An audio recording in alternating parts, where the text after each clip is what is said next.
Hi there, I'm Jo Gamble, functional medicine practitioner, and I work at the Health Society where I integrate functional medicine and dentistry. Now, many of you are familiar with the concept of the oral microbiome as important for health and wellness. But what I've come to understand over the last year is the importance of orthodontics. Now, I am sad to admit that I thought orthodontics was all about straightening teeth until I met Ariane at the Health Society. So can you tell us a little bit more about where orthodontics can come into the wellness story? Absolutely. So as you mentioned, a lot of people think that orthodontics is just straightening teeth, which has its own well-being benefits in terms of improving chewing capability, but also self-confidence and things like that. There's a lot more behind just the straightening teeth. So we can see a big association with orthodontics and mouth breathing versus nasal breathing. And that's really important because mouth breathing encourages dental decay and gum disease, but also a disrupted oral microbiome, a disrupted gut microbiome. And so for a lot of people, orthodontic treatment is a solution to getting what's an oral seal, so getting your lips to cover the teeth, either by tucking the teeth back because of a lip trap, or because we have an open bite, and therefore getting an oral seal and improving. But it even goes deeper than that, doesn't it? When we think about lack of oxygenation when we're sleeping, to brain health and mitochondrial health. Absolutely, especially in our younger kids, the spatial skeleton is developing, the brain is developing, so we need maximum oxygenation. And those kids who have sleep apnea or sleep disordered breathing often have an associated orthodontic issue or facial skeletal issue. People think that we have to wait until the child is in the adult dentition before we start doing any orthodontic But that's treatment. not the case, is it? That's not the case. We want to see them very, very early because we can play a really important role in influencing how the facial skeleton develops. That might be broadening the jaws. If I expand the roof of the mouth, I'm therefore expanding the floor of the nose, and I'm improving the oxygenation, therefore preventing other orthodontic problems later down the line. And also in terms of what you mentioned with brain health and things like that, if we're getting poor oxygenation and poor sleep, our children are waking up with poor quality sleep, and then they have attention issues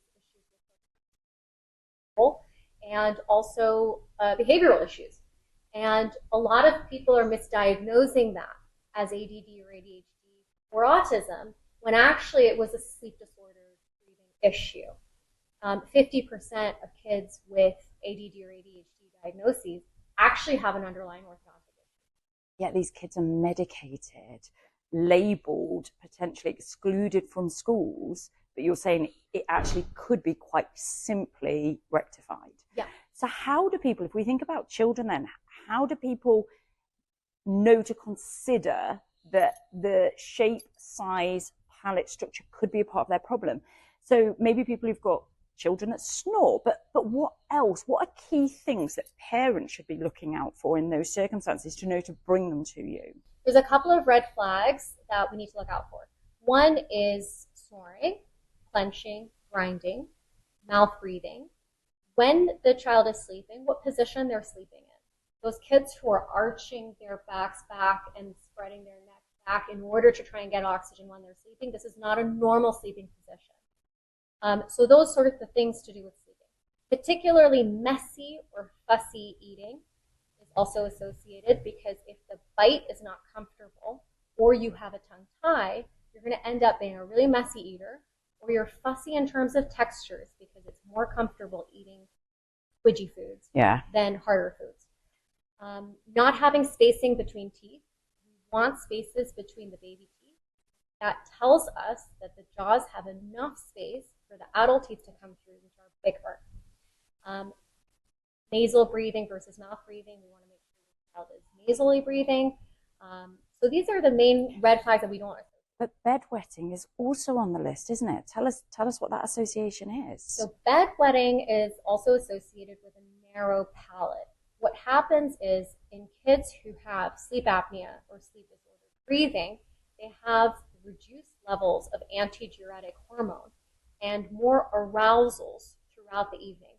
The body is kind of conned into thinking that it's not actually asleep, and so it promotes bedwetting.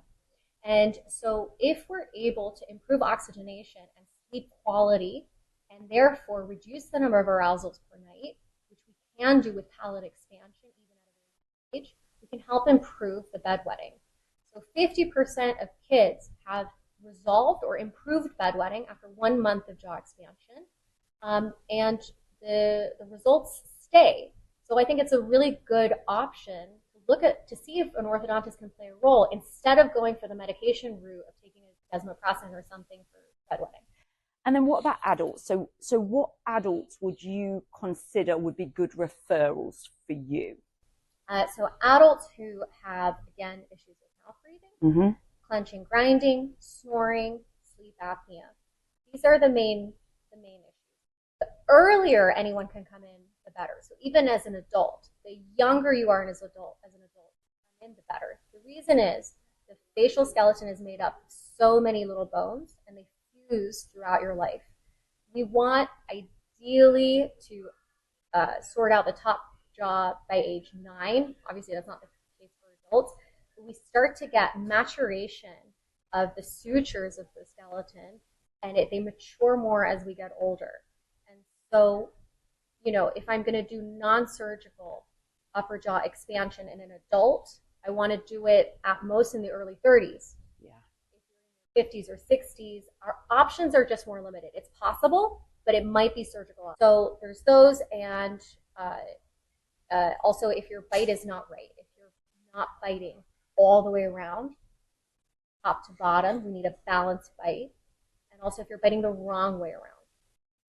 And I think what's most important for us to think about is wellness is a whole person-centered approach. So as a functional medicine practitioner, I might be looking at lab testing, oral microbiome, gut microbiome, but I can't say simple. I can't say orthodontic is simple, but it's a step that people aren't considering. And therefore, for me, like all my brain fog patients, my people who have had cognitive decline at premature aging, like these are all the patients that are going through my head as essential people that come and see you for an assessment. And like Ariane says, we need to start early. I mean, you've already assessed my 3-year-old. As important for us to look at what that journey is going to look like over the next 2 years for her, and make sure we get the work done early as possible. Yeah. So there is really no limitation on age, the people that come and see you, is it? Like, no, you can't come in too early. Worst case scenario, I say, thanks for seeing me.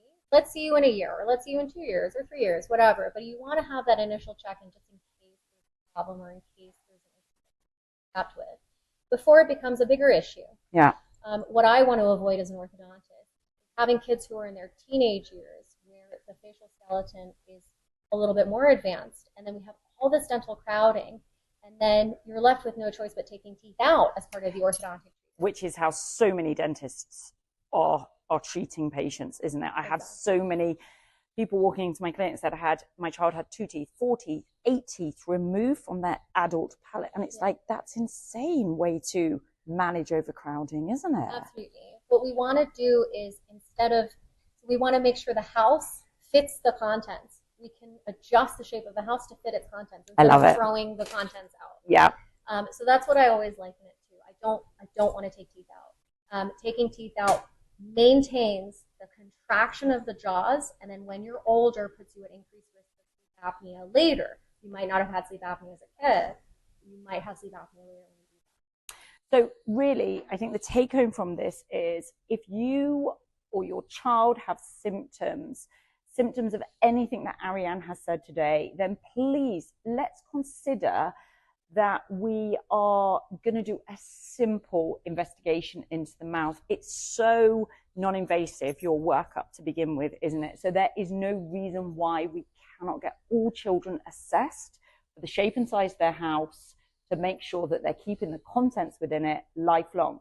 So that then you're not bringing your children to see me to help to compensate for the problems that actually we could have all been working on. Yeah. So thank you so much for explaining that to me and to all of our listeners, and really thinking that orthodontists aren't just about straightening our teeth. So thank you. Thank you.